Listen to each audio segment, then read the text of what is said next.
Everyone, last tutorial में हमने B tree and B plus tree में क्या डिफरेंस होता है and what is B plus tree ये क्या था। आज हम करेंगे operations on B tree. Now सबसे पहले उसमें हम देखेंगे what is the structure of leaf and internal node. In previous video I told you there is a difference between leaf and internal node structure. B tree में same होते हैं सारी nodes, but in case of B plus tree leaf nodes अलग होती है, internal nodes अलग होती है। वो क्या स्टोर करेंगी वो डिफरेंट होता है। सबसे पहले उनका बेसिक स्ट्रक्चर देखेंगे, देन हमारे तीनों basic operations insertion, deletion and searching. This is the structure of internal node. हमने प्रीवियस वीडियो में भी किया था, इंटरनल नोड में सिर्फ और सिर्फ हम कीज को स्टोर करेंगे, डेटा पॉइंटर को स्टोर नहीं करेंगे। सेम हमने यहाँ लिया हुआ है। यहाँ आपका K1, K2, K3 up to Km-1 show कर रही हैं आपकी keys. These are M-1 keys. अगर हम सपोज कर लेते हैं order of our B plus tree is M। देखो, बी प्लस ट्री सिर्फ एक एनहेंस्ड वर्जन है बी ट्री का। दैट मीन्स बहुत सारी चीज़ें बिल्कुल बी ट्री जैसी ही होगी। तो जैसे बी ट्री में हम लेते हैं ऑर्डर एम लेते हैं, मैक्सिमम हम कितनी कीज ले सकते हैं, कितने चिल्ड्रन होंगे, मिनिमम कितने होंगे, वो सब सेम रहेगा जैसे बी ट्री में होता है। ठीक है, अगर ऑर्डर एम है देन हमारी मैक्सिमम कीज कितनी हो सकती है M-1, मैक्सिमम चिल्ड्रन और यू कैन से पॉइंटर्स कितने हो सकते हैं M। सेम इसके अंदर रहेगा। these are our keys K1, K2, K3 up to Km-1। जो ये ब्लू कलर में शो कर रहे हैं ये आपके ट्री पॉइंटर है, वो पॉइंटर जो आपके B प्लस ट्री में नेक्स्ट नोड को पॉइंट करेंगे। This is your pointer number 1। इसको हम P1 से शो कर देते हैं। ये एक नेक्स्ट नोड को पॉइंट कर रहा है आपकी B प्लस ट्री में। This is your second pointer, इसको P2 ले लेते हैं। This is your third, P3, ऐसे करके आपके लास्ट में M पॉइंटर्स होते हैं, because in any B tree और B प्लस ट्री नोड आपके M चिल्ड्रन हो सकते हैं maximum. These are our tree pointer और you can say pointers that points to next tree node। now इसकी प्रॉपर्टीज जल्दी से देख लेते हैं। फर्स्ट हमारे क्या है, each internal node is of the form P1, सबसे पहले आपका पॉइंटर, देन K1 की, P2, K2 अप टू आपकी कीज होंगी M-1 एंड मैक्सिमम पॉइंटर्स होंगे PM, जो अभी हमने किए हैं। Where Pi is a tree pointer, P आपका ट्री पॉइंटर को शो कर रहा है एंड K1 आपकी की वैल्यू को। Next is, yes this is very important. Now जितनी भी आपकी कीज है K1, K2 up to Km-1 एक सिंगल नोड के अंदर, एक सिंगल नोड में बहुत सारी कीज है, वो सारी आपके असेंडिंग ऑर्डर में होती है, जैसे हमारा बी ट्री में होता है कि अगर K1, K2 दो है आपकी कीज तो K1 हमेशा K2 से छोटी होगी। ठीक है, अब K1 के लेफ्ट साइड में उसके जितने भी चिल्ड्रन होंगे वो K1 से छोटे होंगे, उसके राइट साइड में जितने भी चिल्ड्रन होंगे उनकी वैल्यू K1 और K2 के बीच में लाई करेगी। K2 के राइट में जितने भी उसके नोड्स है, चिल्ड्रन है या चाइल्ड है, उन सब की वैल्यूज हमेशा K2 से बड़ी होगी। जैसे बी ट्री में था ये सेम प्रॉपर्टी रहेगी हमारी। अगेन नेक्स्ट प्रॉपर्टी भी हमारी सेम है। रूट नोड में एटलीस्ट आपके 2 tree pointers, that means 2 children होने चाहिए, while other internal nodes can have at least ceiling of M/2। M आपका ऑर्डर है, तो ये है मैक्सिमम आपके कितने ट्री पॉइंटर, कितने चिल्ड्रन हो सकते हैं। सेम हमारा बी ट्री में था। This is your node, internal node, जब आपकी हाफ फुल है, इसको हम बोलते हैं हाफ फुल, क्योंकि मैक्सिमम M पॉइंटर्स हो सकते हैं, हम कह रहे हैं मिनिमम M/2 पॉइंटर्स होने चाहिए या चिल्ड्रन होने चाहिए। This is known as half full node, कि एटलीस्ट आपके नोड हाफ फुल तो होनी चाहिए, इससे कम अलाउड नहीं है।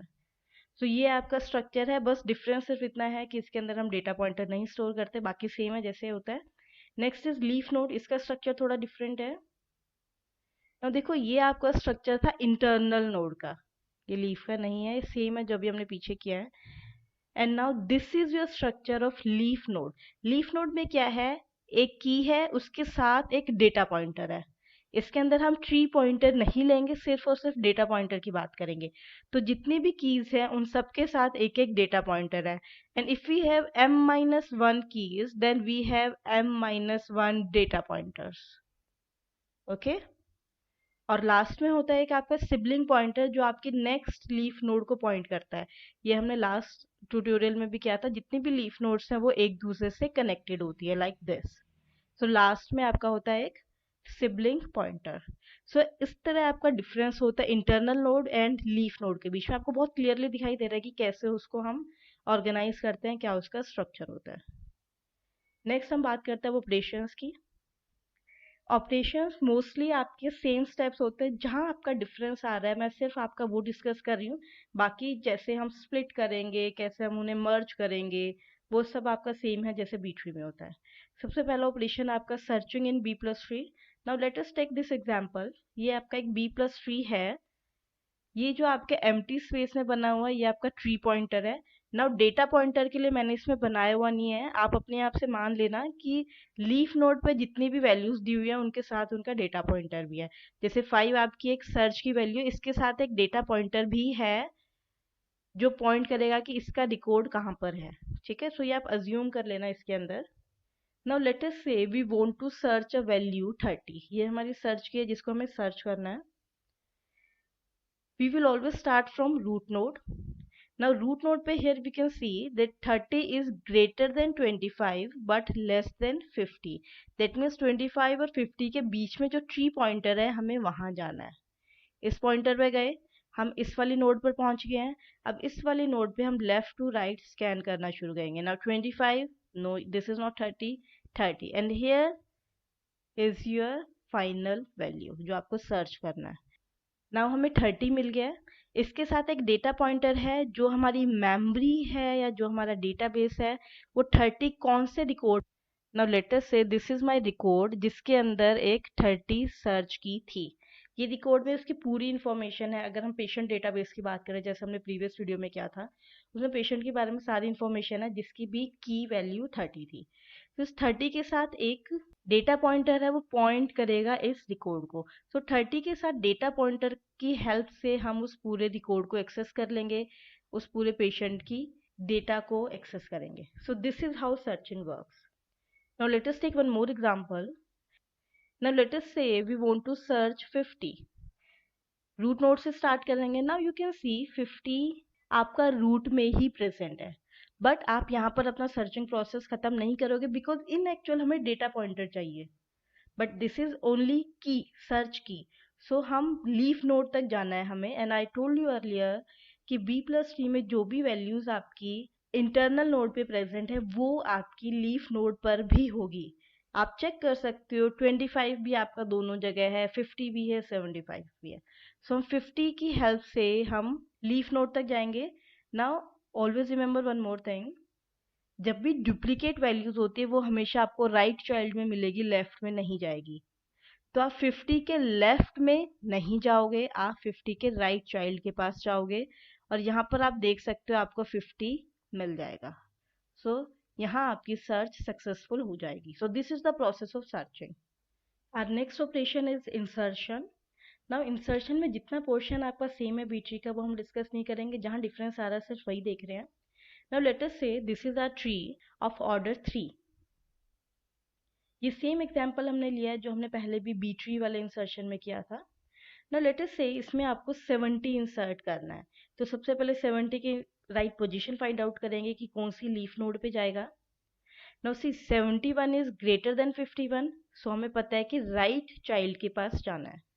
ना यहाँ पर जो आपकी लीफ नोड है इसमें एक पोजीशन खाली है, तो 70 को हम बहुत इजीली यहाँ इंसर्ट कर देंगे, कोई इशू नहीं है। डन। तो ये था इंसर्शन जहाँ आपको स्प्लिट करने की ज़रूरत नहीं है। अब हम देखते हैं एक ऐसे एग्जाम्पल जहाँ हमें स्प्लिट करने की ज़रूरत पड़ती है। ना उससे हमें 12 को इंसर्ट करना है। ना राइट पोजीशन 12 की अगर आप इसमें चेक करो तो 12 की राइट पोजीशन आएगी 7 और 43 के बीच में। अब ये वाली नोड ऑलरेडी फुल है, that means we need to split it. जब आप स्प्लिट करते हो बी ट्री में हमने कैसे किया था, 12 आपको ऊपर चला गया था। इट वाज लाइक अगर आपके पास 7, 12 एंड 43 गिवन है, अब इसमें सिर्फ हम दो वैल्यू स्टोर कर रहे हैं, तो मिड में जो वैल्यू है वो आपकी पेरेंट बन जाएगी और बाकी दो आपके चिल्ड्रन बन जाएंगे, right. But in this case हमें पता है बी प्लस ट्री में जो भी वैल्यू इंटरनल नोड पे है वो आपको लीफ में भी स्टोर करनी है। दैट मीन्स जो 12 है इसकी एक डुप्लीकेट वैल्यू हमें लीफ नोड पर भी स्टोर करनी है। ना वो हम कौन सी लीफ नोड पे स्टोर करेंगे, हमेशा आपको राइट लीफ नोड के साथ उसको स्टोर करना है। क्योंकि बाइनरी सर्च ट्री की प्रॉपर्टी होती है, वैसे तो उसमें डुप्लीकेट कीज अलाउड नहीं होती, बट जब भी होती है वो हमेशा राइट चाइल्ड के पास होती है। तो 12 आपको ऊपर भी जाएगा और नीचे लीफ नोड पर भी रहेगा। So after splitting your tree will be like this. देखो 12 पेरेंट पे भी चला गया और नीचे भी हमने स्टोर कर लिया। बाकी पूरा प्रोसेस सेम है ना। इसमें आपको एक और चीज का ध्यान रखना है। देखो जब भी स्प्लिटिंग आपको लीफ लेवल पे करना है, लीफ नोड पे करना है, तब भी डुप्लीकेट वैल्यू स्टोर करनी है। अदरवाइज मान लो अगर आपको इंटरनल नोड पे कुछ स्प्लिट करना है, मान लो ये थी आपकी नोड, दिस वन 1251, इसके अंदर मान लो एक और वैल्यू आ गई एनी हाउ 70। जब आपको यहाँ पर स्प्लिट करने की जरूरत है तब आप डुप्लीकेट वैल्यू स्टोर नहीं करोगे, वो बिल्कुल वैसे ही होगा जैसे बी ट्री में होता है। Okay, next operation is deletion operation. Now let us say this is our b plus tree, तो ये है एग्जाम्पल जो हमने पीछे लिया है। Now suppose we want to delete a key 70। सबसे पहले 70 को सर्च करेंगे, लोकेट कर लेंगे। अगर वो 70 सिर्फ और सिर्फ लीफ नोड पे लाई कर रहा है, इंटरनल लेवल पे लाई नहीं कर रहा है, तब आपका डिलीशन बिल्कुल सिंपल है, उसको आप डिलीट कर दोगे। और बस आपको ये चेक करना है कि बी प्लस ट्री की कोई प्रॉपर्टी वायलेट तो नहीं। दैट मीन्स जो आपकी नोड है वो हाफ फुल है या नहीं। जो आपकी प्रॉपर्टी है कि एटलीस्ट हाफ फुल होनी चाहिए नोड, वो होनी चाहिए।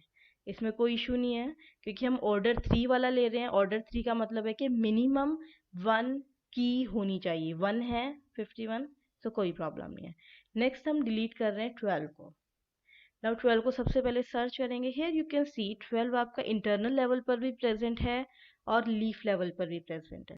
लीफ लेवल पे डिलीट करना इजी है, बट इंटरनल लेवल पे हम क्या करेंगे, यहाँ पे 12 को डिलीट करके कुछ तो लाना पड़ेगा। क्या लेके आएंगे, 12 के जस्ट नेक्स्ट जो भी वैल्यू है वो हम वहां पर कॉपी कर देंगे। दैट मीन्स जो ये 43 है ये हम पेरेंट में कॉपी कर देंगे। सो डिलीशन के बाद जो आपका बी प्लस ट्री बनेगा वो ऐसा बनेगा। देखो 12 हमने लीफ लेवल से डिलीट कर दिया और 43 को हमने 12 की जगह ऊपर रिप्लेस कर दिया। तो this is deletion in B plus tree. बाकी पूरे स्टेप सेम रहेंगे।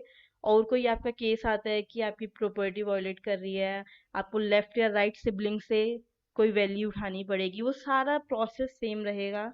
बस डिफरेंस वहाँ आता है जब आपको ऐसी वैल्यू डिलीट करनी है जो ऊपर भी है नीचे भी है। तो आई होप आपको समझ आ गया है।